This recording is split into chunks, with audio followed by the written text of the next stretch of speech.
We trust our logic as if it were a solid floor beneath our feet. But what if the more you think, the closer you get to the edge of an abyss where nothing makes sense? What if the very rules you use to understand reality are the bars of a cage that keep you from seeing the truth? Why does every absolute answer eventually lead to a question that destroys it? Is it possible that the human mind isn't a mirror of the universe, but a master of disguise, hiding a chaos that is too terrifying to face? Today, we aren't here to solve puzzles. We are here to witness the collapse of the rational world. We are going to explore the paradoxes that prove your logic is a beautiful lie, and why the moment you find it making sense is the moment you might actually start to see. The ship of Theseus. The psychological death of the self. Imagine a great wooden galley, the ship of Theseus, resting the harbor. Over the years, its planks begin to rot. One by one, they are removed and replaced with new, sturdy timber. The mast fails, a new one is stepped. The oars splinter. They are swapped for fresh ones. Eventually, not a single fiber of the original vessel remains. Is it still the same ship? Now, look in the mirror. Science tells us that your body is performing this exact same ritual. Your skin cells are replaced every few weeks. Your skeleton is entirely remodeled over a decade. Even the atoms in your brain are in a state of constant flux, flowing in and out of you like a tide. You are biological ship of Theseus. But if every plank of your being has been swapped, who is the you that remembers being a child? Where does the self reside if the vessel is entirely new? We cling to the continuity bias, the comforting hallucination that there is a solid, unchanging core at the center of our lives. The ego is desperate in a fixed identity because the alternative is too terrifying to contemplate.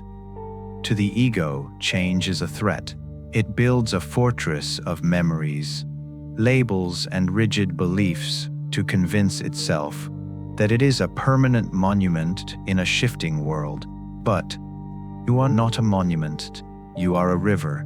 The person you were 5 years ago is, quite literally, dead. Their cells are gone. Their specific chemical states have vanished. Even the way they perceive the color of the sky has shifted. Why then? Are you so afraid of losing yourself in the future, when you have already lost yourself 1,000 times before? Your fear of change, of moving, of failing, of evolving, is not a fear of the unknown. It is a fear of the truth. It is the realization that you do not exist in the way you were taught. You are not a finished product resting in a harbor. You are a constant stream of tiny, invisible deaths and rebirths. We stay in toxic situations, we hold on to outdated versions of our souls, and we paralyze ourselves what-ifs, all to protect an identity that is already a ghost. We are the architects of our own prisons, guarding a cell where the prisoner has already escaped. If the ship is entirely replaced, perhaps the ship was never the wood at all. Perhaps it was the pattern, the arrangement, the temporary dance of parts. But if you are just a pattern, what happens when the pattern breaks? What happens when the logic of yourself meets a contradiction it cannot solve? We have dismantled the wood and the bone. We have seen the illusion of the permanent me dissolve into the harbor mist. As we drift further away from the safety of identity, we find ourselves approaching a much darker shore. The ship is new, but the water is deep. And the most dangerous paradox isn't about what you are made of. It's about the lies your logic tells you to keep you from sinking. The floor beneath you is starting to feel thin. Because if you aren't who you thought you were, then nothing you know can be trusted. The silence is waiting. And ahead, the very laws of your reality are about to fold in on themselves. the liar's grave, Gödel, incompleteness, and the final silence. We have long believed that if we could only think clearly enough, the universe would yield. We treat logic as a master tool that, at given enough time, will unlock every secret of the cosmos and every shadow of the human heart. But what if the key, designed to snap off in the lock? Consider the liar's paradox. A simple sentence: this statement is false. If it is true, it is false. If it is false, it must be true. It is a linguistic snake eating its own tail. A glitch in the matrix of our language. In the early 20th century, a mathematician named Kurt Gödel turned this glitch into a death sentence for absolute certainty. His incompleteness theorems proved that in any logical system complex enough to matter, there will always be truths that cannot be proven. There will always be a hole, a blind spot, a silence that the system itself cannot explain. Why do you struggle so deeply to find a final answer to your life?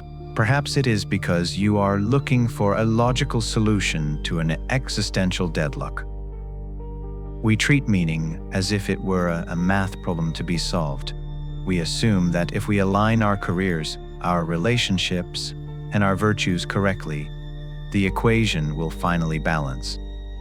But your life is a system, and as Gödel showed us, every system is haunted by something outside of itself. The pursuit of total understanding is a logical loop. It is a staircase that leads back to the first step.